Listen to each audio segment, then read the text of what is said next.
1858년에 일어난 일인데, 보스턴의 한 교회 주일학교 선생님이었던 킴벌리라고 하는 선생님이 구두수성공 소년을 전도하게 됩니다. 그 구두수성공이 누구였냐면 나중에 위대한 복음 전도자가 된 D.L. 무디였습니다. 그리고부터 20년 후 D.L. 무디가 영국에서 집회할 때에 F.B. 마이어 목사님이 사명을 받아서 미국 대학 캠퍼스로 와서 소위 캠퍼스 사역을 시작하게 됩니다. 그의 설교에 윌버 채플맨이 은혜를 받고 예수를 만납니다. 바로 이 윌버 채플맨이 YMCA를 창시한 분입니다.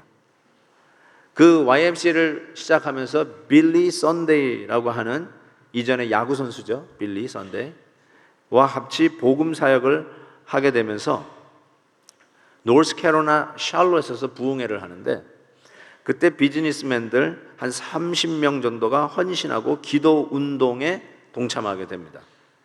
이 기도 운동을 하다가 1934년에 한 농부가 이 기도 모임을 위해서 쓰라고 하면서 자기 땅을 기증합니다. 그때 그 기도회를 인도하던 자가 버런 패러슨이라고 하는 분이었어요. 그 버런 패러슨이 늘 기도 모임 할 때마다 무슨 기도를 하냐면 이 노스캐롤라이나 샬롯에서 세상을 향하여 이 세상에 복음 증거하는 자가 나오도록 늘 기도했다라는 것입니다. 그 기도 모임에 마침 부흥 강사 모르카이 햄이라고 하는 분을 모셔서 부흥회를 했는데, 이때 샬롯에 부흥이 일어났어요. 소콜 이 회개하는 일들이 막 일어나는데, 바로 이 기도 모임에서 땅을 내놓았던 자가 누구였냐면 프랭클린 그레함이라고 하는 분이었어요. 이 프랭클린 그레함이 누구냐면 빌리 그레함의 아버지였어요. 그리고 빌리 그레함이 바로 이 기도 모임에서 크리스천이 됩니다. 한 위대한 복음 전도자가 어떻게 해서 예수를 믿고 어떤 경과를 통해서 주님을 만났는가, 이 과정을 따라 올라가다 보니까 우리가 보기에는 우연 같은 일이었는데 그것이 결단코 우연이 아니고 하나님의 필연이었다라는 생각을 해보게 됩니다. 유행가 가사 같기도 한데, 우리의 만남은 우연이 아니었어. 정말 우연이 아니었던 것 같습니다. 오늘 말씀에 드디어 지난주에 예고편이었던 보아스가 등장합니다. 아주 드라마틱하게 등장합니다. 1절에 나오미의 남편 엘리멜렉의 친족으로 유력한 자가 있으니 그의 이름은 보아스더라. 실은 이렇게 평이하게 읽을 본문은 아닙니다. 굉장히 드라마틱하게 읽어야 할 부분이라고 생각합니다. 왜냐하면 이 소망 없는 나오미의 가정에 남편을 잃고 이방 여인으로서 이제 이민으로 다시 베들레헴에 돌아온 룻의 입장에서 생각해 볼 때 과연 이 가정이 살아날 것인가, 가능성이 있는가. 그런데 뭔가 빗줄기가 보이거든요. 소망의 빗줄기가 보이는데 그게 누군가 보아스인데, 그냥 보아스가 짱 하고 나오면 되겠습니까? 긴박감을 가지고 스릴 있게 나와야죠. 나오미의 남편, 자자자자. 뭔가 좀 비슷한 게 있는 것 같아요. 나오미에게서는 아들을 낳을 기력이 없지만 혹시 친족 중에 뭔가 이 가정을 회복할 수 있는 사람이 등장할 수 있지 않을까? Kinsman Redeemer.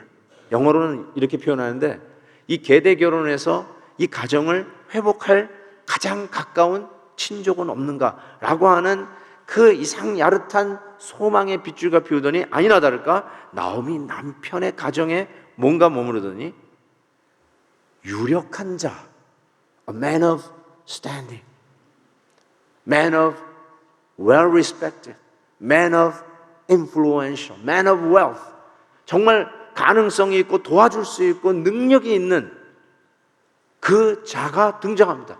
와, 이게 점점 더 기가 막힌 일과, 알고 보니까 더 나아가서 자기 남편 엘리멜렉의 클랜, 친족이에요. 그냥 저 먼 친척이 아니라 바로 남편이 있는 그 친족의 한 사람이 등장하게 되었다는 사실입니다. 그 상황 속에서 룻이 무엇을 이야기하냐면, 정말 힘든 나날이었지만 자기가 이삭을 줍겠다고 시어머니에게 허락을 받는 장면이 나타납니다. 저는 이 장면이 잘못하면 오해할 수 있는 부분도 있겠다라는 생각이 듭니다. 왜냐하면 마치 어머님, 내가 이제부터 나가서 미니멈 웨이지를 받으면서라도 열심히 뛰겠습니다. 내가 맥도날드 가서 캐시라도 보면서 뛰겠습니다. 이런 의미로 받아들이실까 봐 조금 주저해서 조금 더 설명합니다. 이건 그런 게 아니에요. 좀 더 적나라하게 실질적인 의미로 얘기한다면 어머님, 제가 오늘 깡통 차고 나가서 밥 좀 얻으러 나가겠습니다. 지금 그 얘기예요. 내가 거지로서 나가서 밥 좀 구걸하고 오겠습니다. 그 뜻입니다. 왜 이런 이야기를 하냐면요, 그 당시 지금으로부터 뭐 3,000년 전쯤 되는 이 역사 속에서도 이미 하나님의 말씀에는 복지, 웰페어의 개념이 있었어요. 레위기서에 보니까 너희 땅에 곡물을 벨 때 너는 밭 모퉁이에까지 다 거두지 말고 너의 떨어진 이삭도 줍지 말며 너의 포도원 열매를 다 따지 말며 너의 포도원에 떨어진 열매도 줍지 말고, 여기 보세요, 가난한 사람과 타국인, 이방인 얘기하는 거예요. 위하여 버려두라. 나는 너희 하나님 여호와니라. 모든 밭이 뭐 바둑판 같이 정사각형이었겠어요? 저는 이렇게 커브도 있고 구석진 데도 있는데 그런 것까지 일일이 추수하지 마라. 그거 그냥 놔두라는 거예요. 나중에 가난한 자들이나 이방인들, 타국 사람들이 지나가다가 배고플 때 그거 먹을 수 있도록 놔두라고, 배려하라고. 이미 복지 사역이 시작이 됐어요. 신명기 24장에는 이런 말씀이 있죠. 네가 밭에서 곡식을 벨 때에 그 한 못을 밭에 잊어버렸거든 다시 가서 취하지 말고 객과 고아와 과부를 위하여 버려두라. 그리하면 내 하나님 여호와께서 내 손으로 하는 범사에 복을 내리시리라. 여기서 이렇게 하나님 말씀이 주어졌다 할지라도 이거는 절대로 강제성이 띈 말씀이 아니에요. 남을 구제하는 일은 강제적으로 하는 게 아니에요. 자원하는 마음으로 하는 것이 분명합니다. 그런 의미에서 이렇게 말씀이 적혀져 있다 할지라도 모든 밭에 나가가지고 이삭을 쉽게 주울 수 있으리라고 생각하면 곤란합니다. 모든 주인들이 그 추수할 거 구석에 있는 거 그냥 놔뒀다고 생각하시면 착각입니다. 이삭 떨어진 거 그거 티끌 모아 태산인데 주워서 야 이것만 모아도 한 가만 나오겠다 해서 다 주워가는 것이 일반인 상황이었어요. 그런 상황 속에서 결단코 가서 이삭 줍는 그 자체가 쉽지 않아요. 하루 종일 일해도 그 하루 한 끼를 먹을까 말까 한 정도의 그 이삭을 주울 수밖에 없는 그런 상황에 이 룻이라고 하는 이방 여인 과부가, 즉 가장 안 돼야 할 밑바닥의 밑바닥이라는 뜻이에요. 특히 유태인의 그 마을에 이방 여자가 돌아왔다. 그거는 상종할 수가 없어요. 멸시, 천대를 아예 도맡아 하는 여인. 그래서 룻기에서도 그냥 룻이라고 얘기했으면 좋겠는데 꼭 그 앞에 형용사를 붙여요. 이방 여인, 모압 여인, 룻 계속 붙이잖아요. 그만큼 가장 열악하고 가장 안 되는 형편에 있는 가장 불쌍한 여자, 남편도 잃고 자식도 없는 여자, 바로 그 이야기를 하고 있는 것입니다. 그 룻이 자원해서 내가 구걸하러 나가겠습니다. 자, 이런 입장에서 구걸하러 나갔는데 오늘 본문 3절과 4절에 아주 재밌는 표현이 있습니다. 보니까 룻이 가서 베는 자를 따라 밭에 이삭을 줍는데 그 다음에 이런 표현이 있어요. 우연히 엘리멜렉의 친족 보아스에게 속한 밭에 이르렀더라. 구걸하러 갔는데, 즉 이삭 주우려고 어느 밭에 갈까 했는데 마침 이르는 그 밭이 우연히 엘리멜렉의 친족 보아스의 밭에 갔어요. 여러분, 우리 신앙인들은 우연이라는 말을 안 써요. 뭐 유행 가사도 우연은 아니라고 이야기하는 판에 우리가 그런 말 쓰면 안 되죠. 와, 운 되게 좋다 오늘. 그런 말 성도들이 쓰는 거예요? 안 쓰는 거예요? 썼죠? 용서해 드릴게요. 근데 앞으로는 와, 운이 되게 좋다 이런 말 쓰는 게 아니에요. 우리는 하나님의 섭리를 믿는 자예요. 그런데 보세요. 오늘 성경 말씀에 우연이라는 단어가 나와요. 우연히 What a coincidence. 우연히 보아스의 밭에 왔어요. 그리고 4절 보세요. 또 이래요.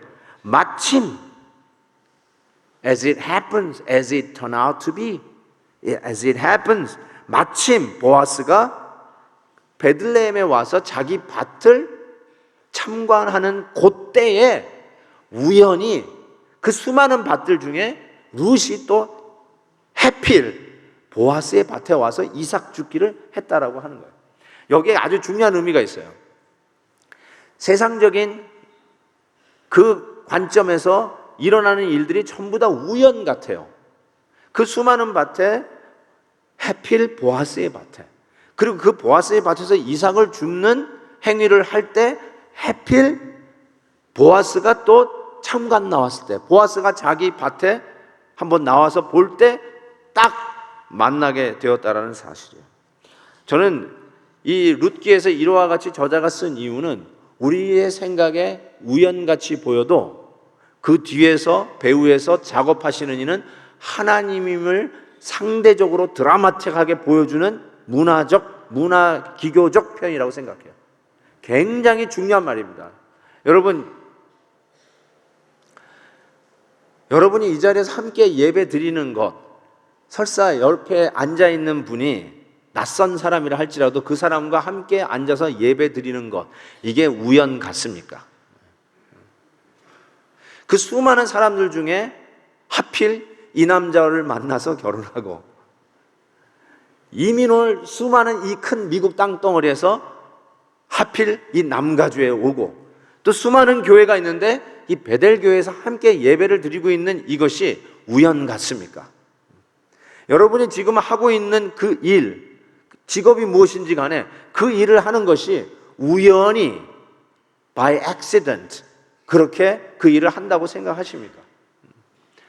근데 여러분, 우연 같은 그 일이 실은 하나님께서 보이지 않는 손으로 얼마나 열심히 작업하고 섭리하고 있는 일인지 모릅니다. 그것이 룻기가 우리에게 보여주는 아주 중요한 메시지라고 생각합니다. 여러분, 룻이 이렇게 희생적으로 자기가 먼저 구걸하러 나가겠다, 이삭을 주우러 나가겠다고 이것은 굉장히 굴욕적인 거를 자기가 견디고 가겠다고 하는 아주 희생적 결단이었다고 저는 생각해요. 실은 이 상황 속에서 어머니의 하나님이 나의 하나님입니다, 이렇게 고백을 했어요. 그 고백에서 만약에 어머니를 쫓아왔다면 룻이 이런 고백을 할 수 있었을까? 이런 행동을 할 수 있었을까? 라는 생각을 해봅니다. 왜냐하면 이방 여인이 구걸을 하러 나간다는 그 자체는 죽음을 초래할 수 있어요. 이방 사람 그냥 죽여도 상관없는 그 노예와 같은 그런 신분을 죽여도 상관없는 그 순간에 자기가 나가겠다는 거예요. 원래 시어머니가 시키는 일 아니에요? 야, 이러다 우리 굶어 죽겠다. 너 나 따라온다고 했으니까 너 나가서 빨리 가서 밥 좀 얻어와 라고 하는 것이 이게 맞는 말이거든. 그게 원래 맞는 말이에요. 네가 한 살을 더 젊었어, 네가 더 젊었잖아. 아이고 허리야, 이러면 끝나는 거예요. 그런데 어머니가 얘기도 안 했는데 룻이 initiative, 이게 중요한 거예요. voluntarily, 자발적으로 먼저 그 희생의 그 현장에 들어가겠습니다, 이 결단 말이에요. 나중에 보아스를 통해서 이 룻이 은혜를 입는데, 그 은혜를 입는 근본적인 이유가 이 보아스가 나중에 와서 얘기하잖아요. 네가 시어머니에게 얼마나 잘했는지를 내가 익히 들어 알았다 라는 말이 나와요. 와, 역시 시부모님에게 잘하면 이 복을 받는구나. 이때 왜 시부모님들만 웃는지는 잘 모르겠지만 좌우지간 그래 잘해라 목사님 이제 한 방 날려주세요 하고 기다리고 계시죠. 시부모님에게 잘하세요 며느님들 복 받아요 이렇게 얘기하고 가면 제일 좋을 것 같은데 실은 꼭 그거는 아닌 것 같아. 꼭 그건 아닌 것 같아요. 여러분, 어머니의 하나님이 나의 하나님이라는 것이 룻이 여기까지 오게 된 근거였어요. 즉, 먼저 그 위험을 무릅쓰고 자기가 죽을 수도 있는, 정말 주위의 그 유대 마을에서 이방 모압 여인으로 받을 수 있는 그 굴욕을 견뎌가면서 내가 구걸하러 나가겠습니다 라고 하는 그 결단은 실은 신앙적 결단이었어요. 하나님이 나를 이곳에 데려오신 것이 우연이 아니고, 우리식 표현은 재수 없어서 여기 온 게 아니고, 내가 이 남편을 만난 게 재수 없어서 만난 게 아니고, 이 여자 만나서 내가 이 고생, 정말 투잡 뚜리잡까지 뛰어가면서 이 미국 땅에서 이게 뭔 고생이냐 하면서 자기의 운명이 어쩌고 저쩌고, 자기 팔자가 어쩌고 저쩌고 그런 이야기 하는 게 아니라, 하나님을 쫓아온 신앙의 결단으로 오늘 주어진 환경에서 최선을 다하는 믿음의 결단, 하나님을 쫓아가는 신앙인의 모습이에요. 저는 스스로 희생을 자원하고 먼저 어려운 길을 하겠다고 자청하는 이 모습은 그냥 사람이 좋아서 되는 일이 아닙니다. 신앙인이기 때문에 가능한 일이에요. 신앙 밖에서 사람이 착하면 그 위험합니다.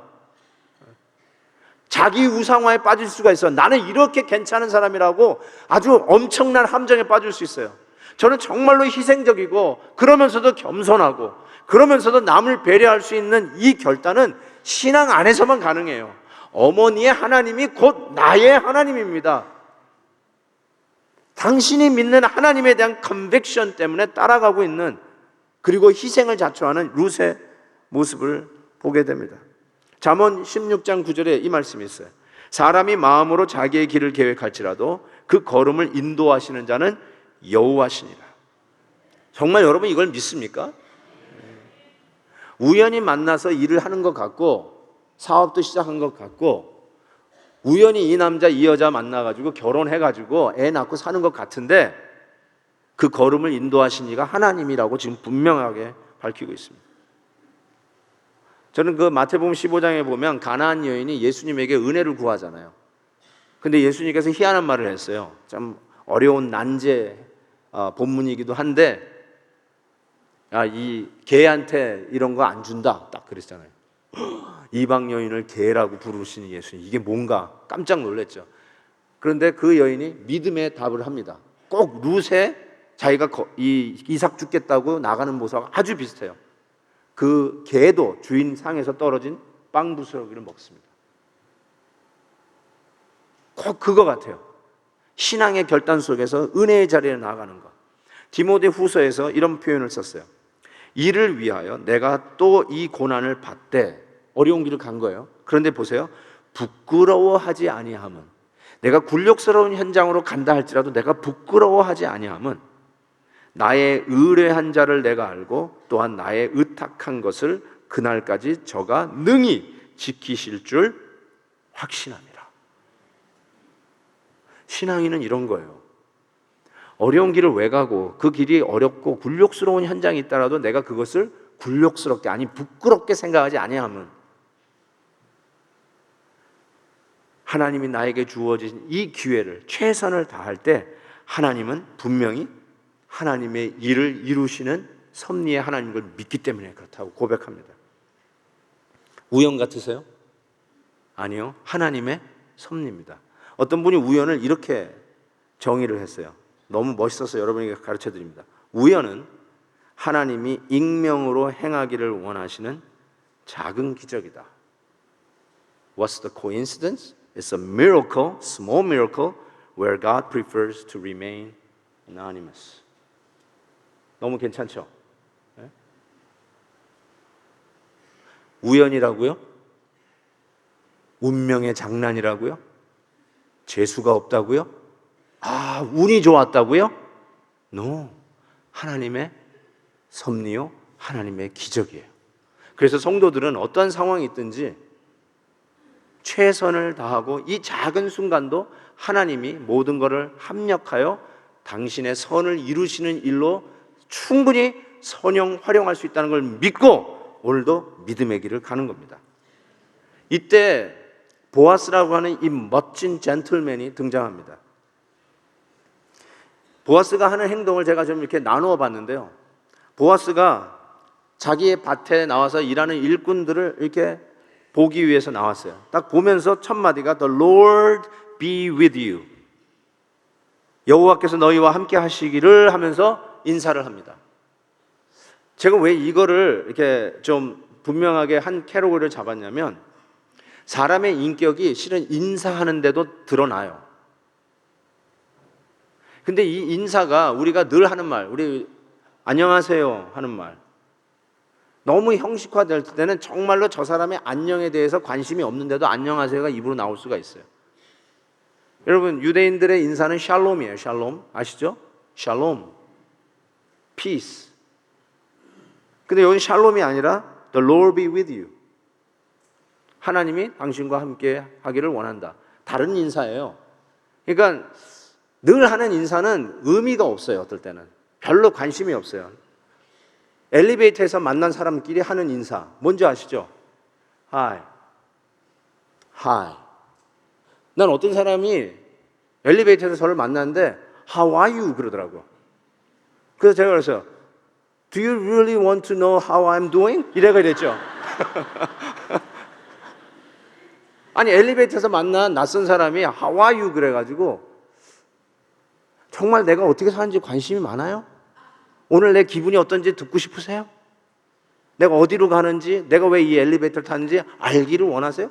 No. 아무도 원치도 않아요. 그냥 하는 말이에요. 그런 형식적인 인사일 수가 있는데 이건 아니란 말이에요. The Lord be with you. 그 일하는 일꾼들을 향해서 주인이 하는 말, The Lord be with you.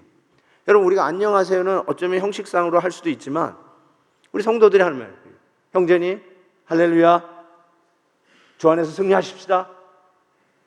이런 말은 그냥 하는 게 아니에요. 마음에 있는 신앙이 있어야 나오는 인사라고요. 할렐루야. 지나가는 예수도 안 믿고 교회도 안 다니는 사람이 지나가다가 할렐루야 이런 사람 봤어요?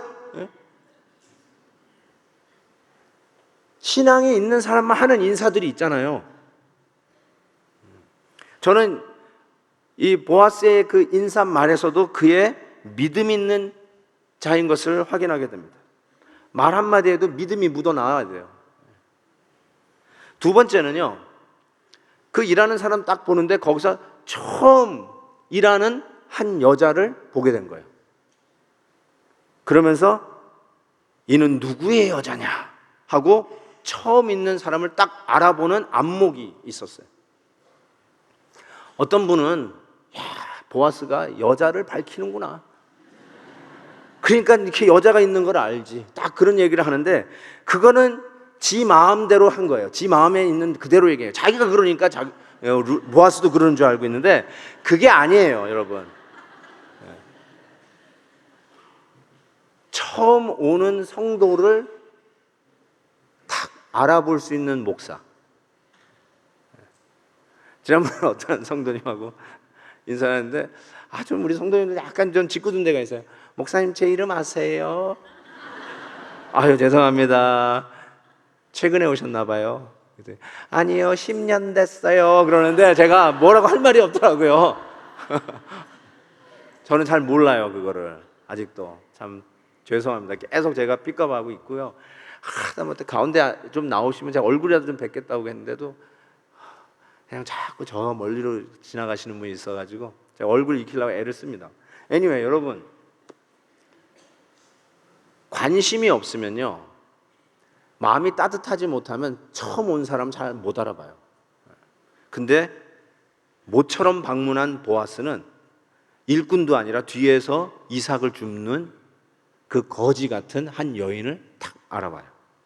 그 다음에 세 번째는요, 그 이삭 줍는 거지 아니에요? 쉽게 얘기해서 우리 밭에 와가지고 지금 축내고 있는 한 여자라고 할 수 있어요. 완전 떼약볕에서 그 팔레스타인 지역에서요, 한번 생각해 보세요. 하루 종일 이삭을 줍는 그 현장을 생각해 보세요. 그게 뭐 여자가 남자 이런 게 구별이 있겠어요? 다 거지지 그냥. 그런 상황 속에서 룻이 그 여인을 향해서, 룻을 향해서 뭐라고 부르냐면 내 딸아 하고 불러요. 내 딸아. 여기에서 아마 보아스와 룻의 나이 차이가 좀 있었을 거라고 짐작하는 분도 많이 있어요. 저는 맞다고 생각해요. 나이 차이가 좀 있었던 것 같아요. 그런데 여기서 내 딸아 부르는 것은 그 여인을 한낱 내 밭에 와서 동냥이나 하는 거지로 취급하는 게 아니라 인격 있고 덕 있는 여인으로 대우하는 바로 이 보아스의 그 모습을, 젠틀맨십을 볼 수가 있어요. 참 이렇게 대해야 돼요. 자매들을 이런 젠틀맨십을 가지고 대해야 돼요. 그 다음에 네 번째는 다른 밭으로 가지 말라라고 했어요. 여러분, 다른 밭으로 가지 말라. 아까도 얘기한 것처럼 모든 밭에 이삭이 널려 있는 게 아니에요. 모든 주인들이 너그럽게 좀 지나가는 객이나 과부들이나 고아가 먹도록 남겨놓는 게 아니에요, 여러분. 그러니까 그런 데 가가지고 혹이라도 험악한 일 당하지 않도록 내 밭에서 계속 이삭을 주어라 하면서 룻의 안위를 걱정하는 마음도 읽어낼 수 있습니다. 또 하나 보니까 소년들이 길러온 물을 제공하는 이 이방 이 물을 먹으라고 공개를 합니다. 이 말은 뭐냐면 그냥 거지들에게 누가 그런 걸 제공해요. 그러니까 정식 고용된 인플로이드를 위해서 있는 물을 너도 먹어라. 같이 동급으로 너를 대우하겠다라고 하는 뜻입니다. 실은 또 한마디 했어요. 그 앞에 보면은 소년들에게 이 룻을 건드리지 마라. 영어로 don't touch her. 이거 요즘도 쓰는 말 아니에요?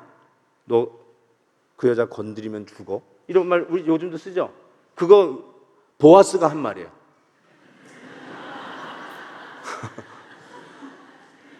I like him very much. 그 인플로이들, 그 밭에서 일하는 사람들이 얼마나 거칠겠어요. 룻이 와가지고, 여자가 와가지고 옆에서 막 거둔다고 눈길 하나 주지 마. 건드리지 마. 나중에 보니까요, 그 14절, 15절, 16절에 보니까 그냥 곡식 이게 하다가 이삭 떨어진 거 그냥 놔두라고 한 편 정도가 아니라 그냥 줌으로 그냥 쭉 뽑아가지고 그냥 뒤로 놓으라고 그랬어요. 줌. 그리고 건드리지도 마라. Don't touch. 이게 뭘 의미하냐면요,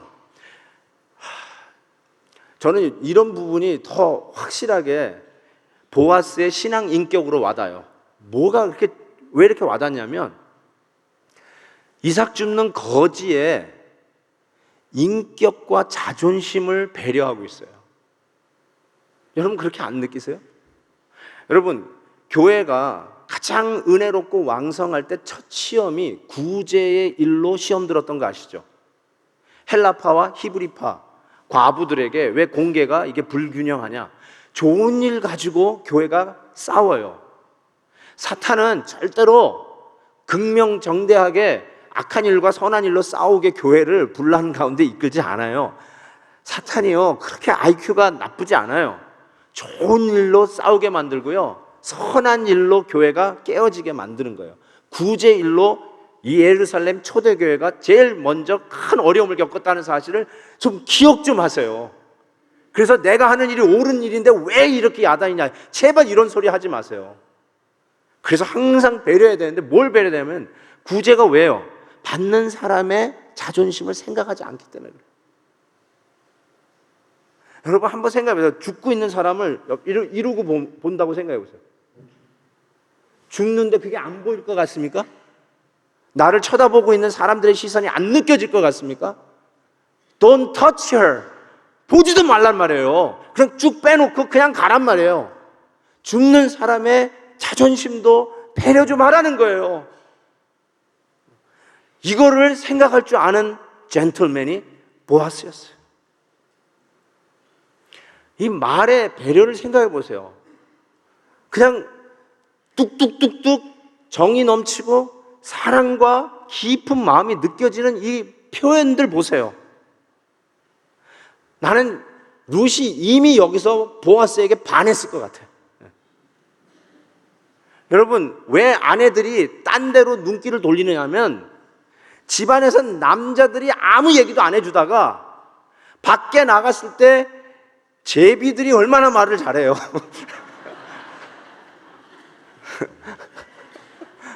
제비를 뭐라고 번역할지 상당히 궁금한데 좌우지간 남편이요, 이런 정말 사랑 묻어있는 배려 있는 고백을 서로 해줘야 돼요. 이번 부부동산에서 이 훈련을 좀 했는데요, 정말 표현하는 것이 저는 성경적이라고 믿어요. 하나님이, 우리가 하나님 사랑하는 거 아세요. 그런데 주님은 베드로에게 또 묻습니다. Do you love me? Do you love me? You know that I love you. Come on, 3 times. 또 물어요. 그 주님 앞에서, 주님, 그 꼭 말로 얘기해야 합니까? 내 이래봬도 갱상도 뭐 이러고 있으면 그건 죄예요, 죄. 표현해야 돼요. 주님도 물으시는데, 고백하라고 그러는데, 표현하라고 그러는데, 여러분이 뭐라고 뭐 지방 고향 들먹여가면서까지 자기가 표현 안 하는 거를 정당화하십니까? 보아스에게 배우십시오. 표현하세요. 후배 데리고 와가지고 밥을 먹어요. 아내가 된장찌개를 딱 끓여가지고 나왔어요. 그러니까 후배가 밥 먹다가 형수님 된장찌개 죽입니다 막 그러면서 너무 맛있다고 그랬어요. 그러면 남편이 뭐라고 그래야 돼요?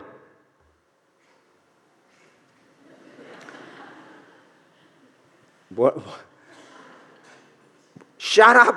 그냥 먹어. 이러면 안 되죠. 어떤 남편이 이렇게까지 얘기한대요. 야, 집안에서 하루 종일 살림만 하는데 된장찌개도 못 끓이면 여자냐? 그러면서 먹으라고 그래. 이 간이 밖으로 나온 남자들, 이거 정말 문제 아니겠어요? 저 같으면 이렇게 얘기하겠어요. 야, 된장찌개뿐이냐? 너 김치찌개는 돈 내고 먹어야 돼 임마. 이래야지.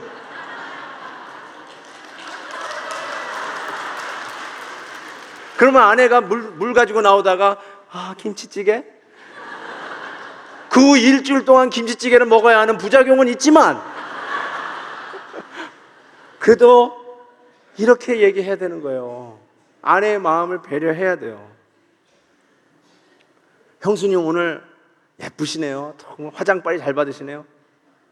그러면 뭐라고 해야 되겠어요? 보지 마, 돈 달아, 얼굴 달아, 뭐 이래야 되는데, 야, 저거 고친 거야, 고친 거. 이러면 안 되는 거예요.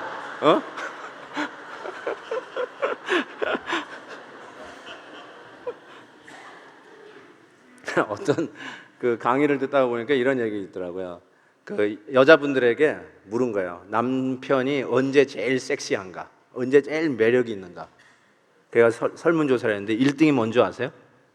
없다.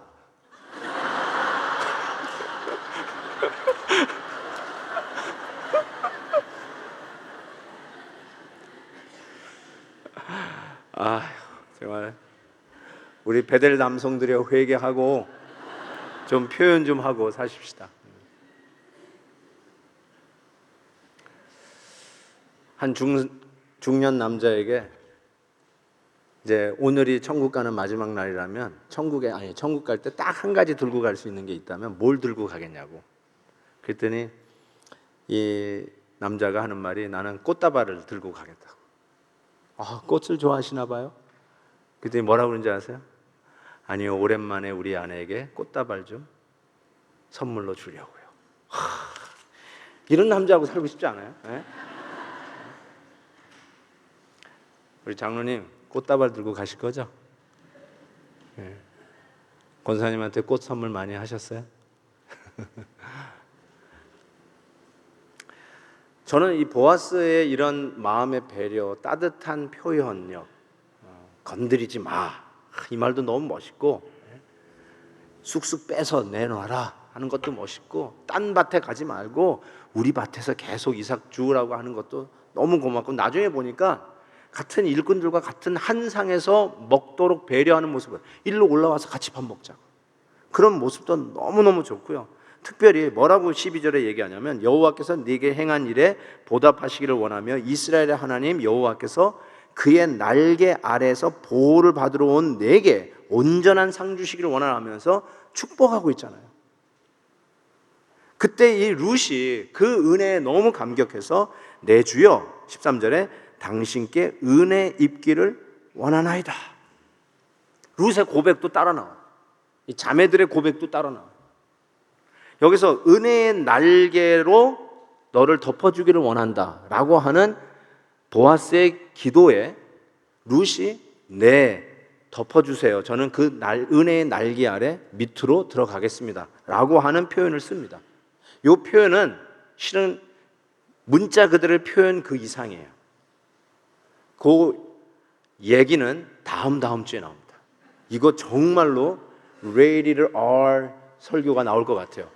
주의 깊게 기대하시고 꼭 오시기 바랍니다. 여러분, 하나님의 은혜의 날개 아래 네가 있기를 원한다. 네, 저도 그 은혜의 날개 밑으로 들어가겠습니다. 이거를 뭐라고 얘기하면 이거를 여호와 이레라고 합니다. 여호와 자이레. 여기까지 하나님께서 모든 것을 공급하시고 제공하셨다는 것을 표현하는 것입니다. 그런 의미에서 보아스는 주님의 예표예요. 주님의 모습을, 우리 예수님의 모습을 보여주는 상징적 인물이라고 해도 틀리지 않아요. 모든 룻의 필요를 채워줍니다. 룻의 음료를 공급합니다. 룻의 양식을 공급합니다. 룻이 필요한 거처까지도 나중에 준비해 줍니다. 모든 객이 되고 이방 모압 여인으로 왔고 남편을 잃어버렸고 시아버지도 없고 시어머니 모시고 시어머니의 생계까지 책임지며 거지로 구걸 생활을 하고 있는 이 룻에게 모든 필요를 제공하는 이 보아스는 마치 룻과 같은 우리들에게 찾아오셔서 진정한 음료가 되어주신 우리 예수님, 죄인으로 아무리 모든 일을 해도 허하고 갈증이 날 수밖에 없는 우리 인생들에게 찾아오셔서 진정한 양식이 되어주셨던 우리 주님, 6월절 어린 양으로 오셔서 당신의 몸을 깨며 받아 먹으라, 이거는 내 몸이니 하시면서 우리의 진정한 양식이 되어주시고, 포도주를 나눠주시면서 마시라, 이것은 주 안에서 하나님 안에 새 언약이다 하시면서 내가 너를 위하여 흘린 피, 새 언약, 십자가의 보혈임을 상징하면서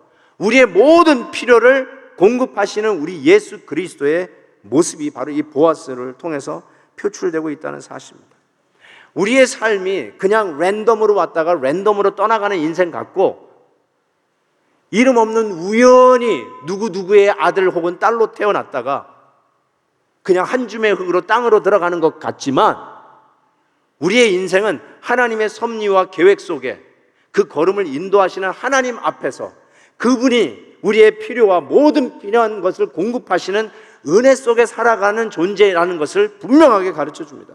그래서 아무리 형편없고 소망이 없고 깜깜한 절망 가운데 있다 할지라도 신앙만 있다면, 믿음만 있다면, 나의 음료요, 나의 양식이요, 나의 필요를 채우시는 예수 그리스도가 나의 주민이라는 것만 믿는다면 우리는 어떤 상황 속에서도 다시 소망을 붙들고 일어날 수 있습니다.